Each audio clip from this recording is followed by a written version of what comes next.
السلام علیکم ورحمۃ اللہ وبرکاتہ۔ اعوذ باللہ من الشیطان الرجیم، بسم اللہ الرحمن الرحیم۔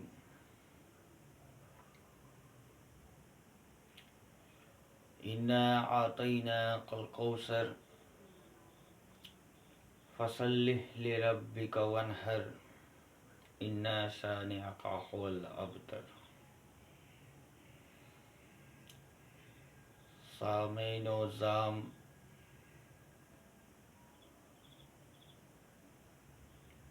میرا نام شیخ محمد تعلیم الدین ہے۔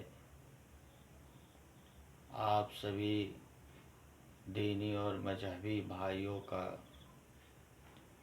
خیر و مقدم کرتے ہیں ہم اپنی چینل شیخ محمد بلاگس یوٹیوب چینل میں۔ آج کا ہمارا یہ عنوان ہے کہ قبر کے عذاب سے ہم کیسے محفوظ رہیں۔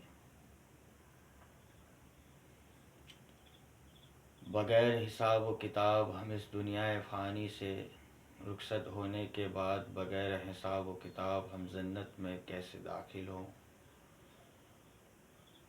اور اللہ کی رحمت ہمارے قبر میں پہنچتی رہے، اور قبر کے عذاب سے ہم کیسے محفوظ رہ سکتے ہیں۔ میرے محترم، میرے بزرگ، میری عزیزان، آج میں انہی باتوں پر اپنی نگاہ اور روشنی میں ڈالوں گا۔ ہم برائی سے کیسے بچیں، آج کا ہمارا عنوان ہے، قبر کے عذاب سے ہم کیسے محفوظ رہیں۔ میرے محترم بزرگ و دوستو، آپ تمام دینی بھائیوں کا خیر و مقدم ہے ہمارے یوٹیوب چینل شیخ محمد بلاگس میں۔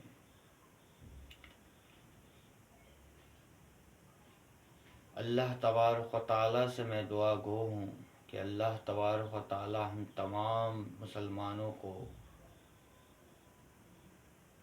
کلمے والی موت نصیب فرمائے، کلمہ شہادت مرتے وقت ہمیں نصیب فرمائے۔ اللہ تعالیٰ سے میں التجا کرتا ہوں، اللہ سے میں دعا ہمیشہ اس بات کی کرتا ہوں کہ اے اللہ، جب ہماری موت آئے تو ایمان کی حالت میں آئے، اور موت کے وقت کلمہ نصیب ہو ہم تمام مسلمان بھائیوں کو۔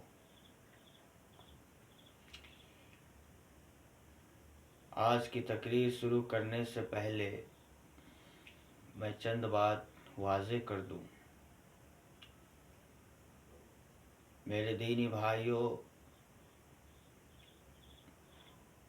میں کوئی بڑا یوٹیوبر نہیں ہوں، میں ایک چھوٹا سا ادنا معمولی سا ایک یوٹیوبر ہوں، اور یوٹیوب پر چینل میں نے صرف اس لیے کھولا ہے کہ میرے اندر جو بھی علم ہے وہ میں لوگوں کو پہنچا سکوں، لوگوں کو یہ جانکاری دے سکوں، کیونکہ اللہ تبارک و تعالیٰ کے نزدیک سب سے بہتر اور سب سے متورک اور سب سے عمدہ اور سب سے بہتر کام اگر کوئی پسند ہے اللہ کو تو وہ ہے دین دائی کا کام۔ جو حضرات دائی کا کام کرتے ہیں، دائی کا مطلب ہوتا ہے دین کا پیغام کو ایک دوسروں تک پہنچانا، اسے ہم دائی کا کام کہتے ہیں۔ تبلیغ کرنا، دین کی بات کو ایک دوسرے مسلمان بھائی تک پہنچانا، یہ کام اللہ کے نزدیک سب سے بہتر اور سب سے پسندیدہ کام ہے۔ اللہ تبارک و تعالیٰ اس کام کو بہت پسند کرتا ہے، جو مومن دین کے کام کو دوسروں تک پہنچاتی ہے، دین کے بات کو دوسروں تک پہنچاتا ہے اور تبلیغ کرتا ہے دین کی، اور بھٹکے ہوئے مسلمانوں کو، بھٹکے ہوئے مومن کو راہ راست پر جو لانے کی کوشش کرتا ہے، دین کی دعوت جو ایک بھائی دوسرے بھائی تک پہنچاتا ہے، یہ کام اللہ تبارک و تعالیٰ کو بہت پسند ہے۔ جو دین کا کام میں جو انسان اترتا ہے، اب مان لیجئے کہ ہمارے معاشرے کے اندر ہمیشہ جماعت نہیں آتا، ہمیشہ تبلیغ نہیں ہوتا، کیونکہ آج کے ماڈرن کلچر کے اندر مہنگائی اتنی زیادہ بڑھ گئی ہے کہ انسان اگر چاہتا بھی ہے کہ ہم دین کی دعوت دے تو وہ نہیں دے پاتا۔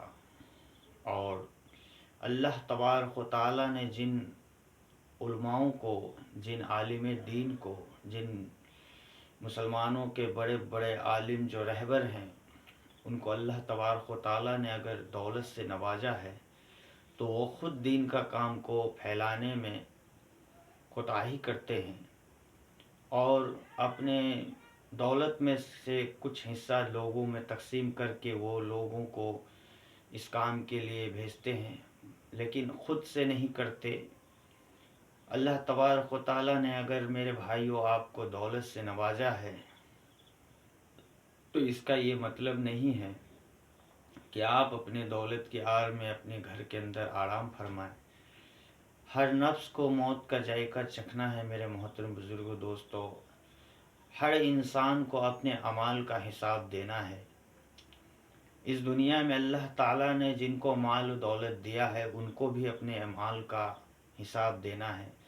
جن کو اللہ تبارک و تعالیٰ نے غریب اور غربا بنایا ہے ان کو بھی اللہ تبارک و تعالیٰ ان کے اعمال کا حساب لے گا۔ روز قیامت کے دن اللہ تبارک و تعالیٰ ایک ذرہ ذرہ کا حساب لے گا۔ اگر کسی کو اللہ نے دولت سے نوازا ہے تو ان کو اللہ نے جو دولت دیا ہے ان کے دولت کا بھی حساب و کتاب ہوگا۔ اگر آپ نے کسی یتیم کا، کسی لاوارث کا، کسی غریب کا اگر آپ نے حق دبایا ہے اور اپنے دولت میں سے جو غریبوں کا حق ہے وہ حق آپ نے ادا نہیں کیا تو اللہ تعالیٰ اس کے بارے میں بھی آپ سے پوچھے گا۔ اگر اللہ نے آپ کو غریب بنایا ہے تو اللہ تعالیٰ نے امیری دینا چاہے تو اللہ ہی آپ کو امیری دے سکتا ہے۔ اگر آپ کو اللہ نے امیر بنایا ہے، اگر غریب بنانا چاہے تو اللہ آپ کو غریب پل بھر کے اندر میں بنا دے گا۔ اس لیے میرے محترم بزرگوں، دوستو، انسان کو چار چیز کے اوپر کبھی بھی گھمنڈ اور تکبر نہیں کرنا چاہیے، کیونکہ اللہ تبارک و تعالیٰ کو گھمنڈ اور تکبر قطعی پسند نہیں ہے۔ جو بھی میرے دینی بھائیوں، جو کوئی بھی انسان، چاہے وہ اولاد پہ غرور کرتا ہو، چاہے وہ دولت پہ تکبر کرتا ہو، چاہے وہ مال و زر ہونے کی وجہ سے اس کے اندر عقر پیدا ہو گیا ہو، تو ایسے لوگوں کے ساتھ اللہ تبارک و تعالیٰ کا جو معاملہ ہوتا ہے بڑی سختی کے ساتھ ہوتا ہے۔ بعض حدیثوں سے یہ ثابت ہوا ہے کہ جب اللہ تعالیٰ حساب لینے پر آتا ہے تو انسان کی جتنی عمر ہے وہ ساری دی ہوئی عمر اس کے کم پڑ جائے جب اللہ تبارک و تعالیٰ حساب لینے پر آئے تو۔ میرے محترم بزرگ دوستو، جن کو اللہ تبارک و تعالیٰ نے مال و زر سے نوازا ہے اس کی پکڑ بھی بڑی سختی کے ساتھ ہے۔ جن بھائیوں کو اللہ نے دولت سے نوازا ہے، اگر وہ دولت کا صحیح استعمال نہیں کر رہا ہے تو اس کا اعمال اس کے ساتھ ہے۔ ہر انسان کو اپنے اعمال کا حساب و کتاب دینا ہے اللہ کے نزدیک۔ کوئی بھائی یہ نہ سوچے کہ اللہ نے ہمیں غریب بنایا ہے۔ اے میرے دوست، اے میرے بھائی، اے میرے قومی محبت، اے میرے کلمہ کے بنیاد پر محبت کرنے والے میرے دینی بھائیوں، آپ ایسا نہ سوچے کہ اللہ نے آپ کو غریب بنایا ہے تو اللہ تبارک و تعالیٰ نے ضرور کچھ جانتے ہیں آپ کے بارے میں۔ اللہ آپ کے دل میں جو بات آتا ہے، آپ کے دلوں کے اندر وہ بات کو آنے سے پہلے اس کا علم اللہ کو رہتا ہے۔ اللہ نے اگر کسی کو مالدار بنایا ہے، کیوں بنایا ہے اس کا پورا نالج تو اللہ تبارک و تعالیٰ کو ہے۔ اگر آپ کو اللہ نے نہ غریب بنایا ہے، اور اس آپ کو غریب بنانے کے پیچھے اللہ تبارک و تعالیٰ کا کیا مقصد ہے، یہ تو رب کو ہی پتہ ہے میرے دوست۔ کوئی انسان اپنے آپ کو اتنا چھوٹا نہ سمجھے۔ اللہ تعالیٰ نے اس دنیا میں ہر انسان کی زندگی میں دو راستے رکھے ہیں۔ کوئی اچھائی کا راستہ اختیار کرتا ہے تو کوئی برائی کا راستہ۔ چلنا آپ کو ہے کہ آپ اچھے راستے پہ چل رہے ہو یا برے راستے پہ چل رہے ہو۔ اگر آپ اچھائی کے راستہ کو اپنی زندگی میں اتارتے ہیں، اچھائی راستے کو آپ چنتے ہیں، تو آپ کے ساتھ اچھائی ہوگا۔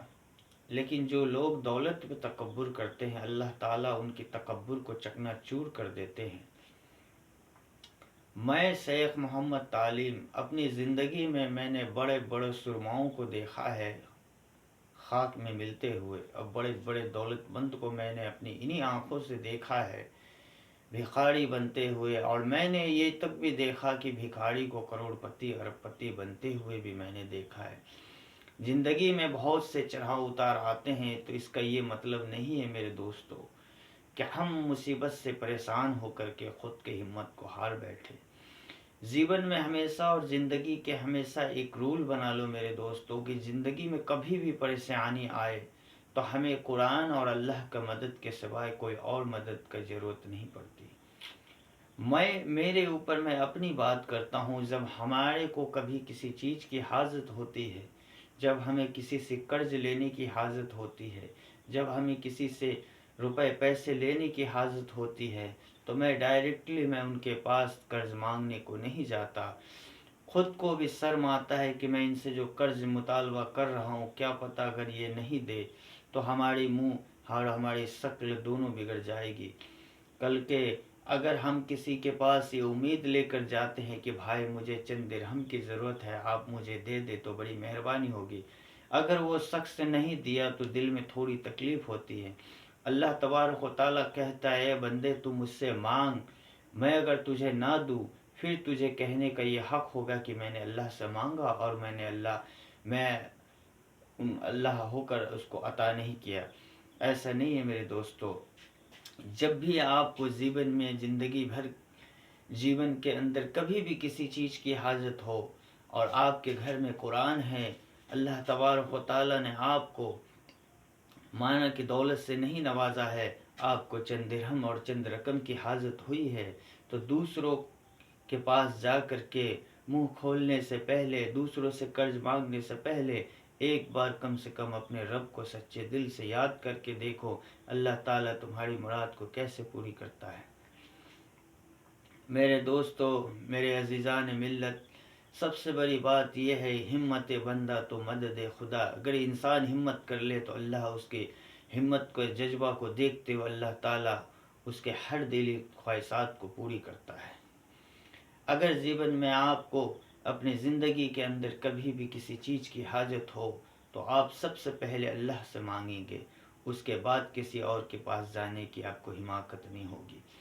جب آپ کا دل صاف ہوگا، آپ کے قلب کے اندر ایمان ہوگا، آپ کا ایمان مضبوط ہوگا، تو اللہ تبارک و تعالیٰ نے ایسے بہت سے مجسمے دکھائے میرے دوستو۔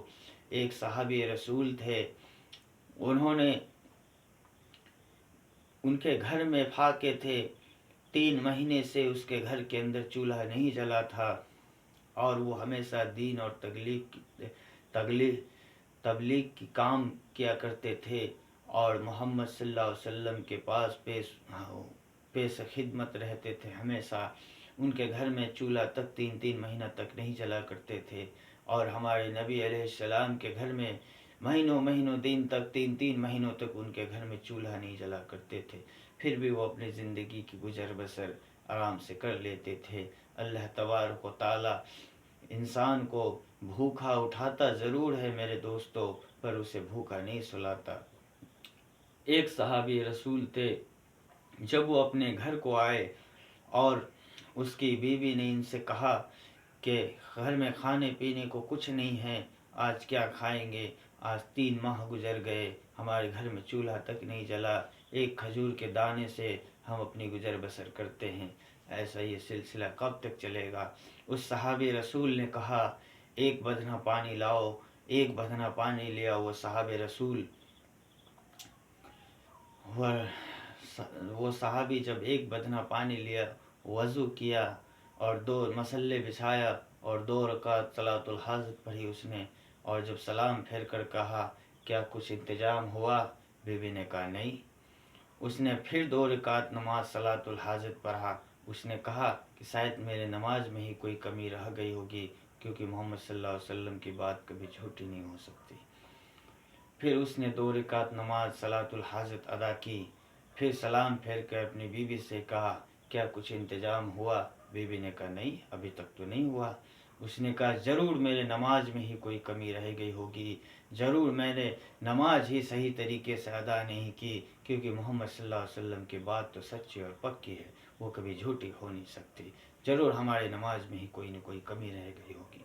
اس نے پھر تیسری مرتبہ 2 رکعت نماز صلاۃ الحاجت پڑھا اور خوب عاجزانہ درخواست کرتے ہوئے، روتے ہوئے، کلپتے ہوئے، بلکتے ہوئے اللہ تبارک و تعالیٰ کے سامنے ہاتھ اٹھا کر کے رو رو کر کے فریاد کی، محمد صلی اللہ علیہ وسلم کی دعائیں دی، اپنی نماز کی دعائیں دی، اللہ کے سامنے گر گرائے اور روئے۔ محمد صلی اللہ علیہ وسلم کے صدقے طفیل میں جب دعا مانگا وہ صحابی رسول نے، تو گھر کا چکی خود بخود چلنے لگا، اور آٹا اس کے اندر سے اتنا آنے لگا کہ بے حساب آٹا آنا شروع ہو گیا۔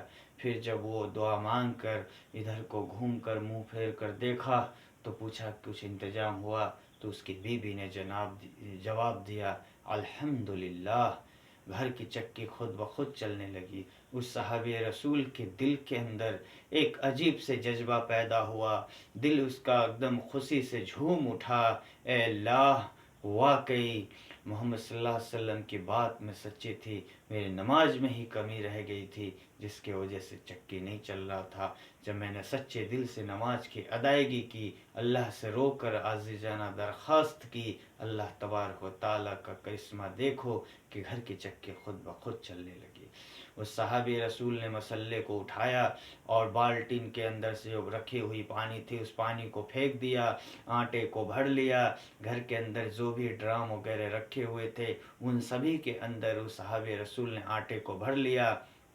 اس کے بعد پڑوس میں سے بھی جا کر کے پڑوسیوں کو بھی آٹا فروخت کر دیا، پڑوسیوں کو بھی آٹا دے دیا۔ اتنا زیادہ آٹا اس کے گھر میں بڑھ گیا کہ رکھنے کے لیے ان کے پاس برتن بھی کم پڑ گئے۔ پھر اس صحابی رسول کے دماغ کے اندر یہ بات آئی کہ ہم یہ ذرا دیکھیں تو یہ آٹا آ کہاں سے رہا ہے۔ جب اس نے چکی کو اٹھا کر دیکھا تو آٹا آنا بند ہو گیا۔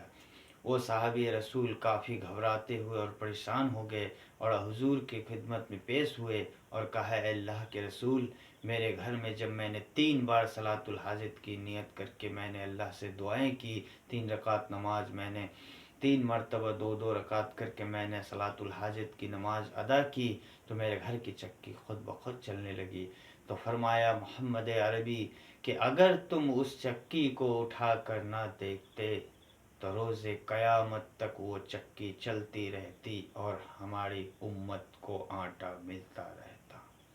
میرے محترم بزرگوں دوستو، یہ ہے نماز کی فضیلت، یہ ہے حضور سے محبت کی فضیلت، یہ ہے اللہ سے دل لگانے کی فضیلت، یہ ہے سچے دل سے اپنے رب کو یاد کرنے کی فضیلت، یہ ہے اللہ اور انسان اپنے رب سے جب جڑ جاتا ہے، انسان جب اپنے خدا کے قریب ہو جاتا ہے تو اللہ تبارک و تعالیٰ اس طرح کے مجسمے دیکھنے کے لیے عام کر دیتے ہیں۔ میرے محترم بزرگ دوستو، وہ ایمان والا تھا، اس کے اندر ایمان کیسی تھی کہ جس نے وہ 2 رکعت نماز پڑھا، پھر 2 رکعت پڑھا، پھر 2 رکعت پڑھا، عاجزانہ درخواست کی اللہ تبارک و تعالیٰ سے، رو کر محمد عربی کے صدقے طفیل میں جب اس نے دعائیں کی تو اس کے گھر کی چکی چلنے لگی۔ آج آپ قرض کے اندر ڈوبے ہیں تو کوئی سوسائڈ کر لیتا ہے، کوئی پھانسی لگا لیتا ہے۔ نہیں میرے محترم بزرگوں دوستو، اس چیز کی اجازت ہمارا اسلام نہیں دیتا۔ اللہ تبارک و تعالیٰ کہتا ہے اے بندے، تجھے کسی چیز کی حاجت ہو ہم تمہیں پورا کریں گے،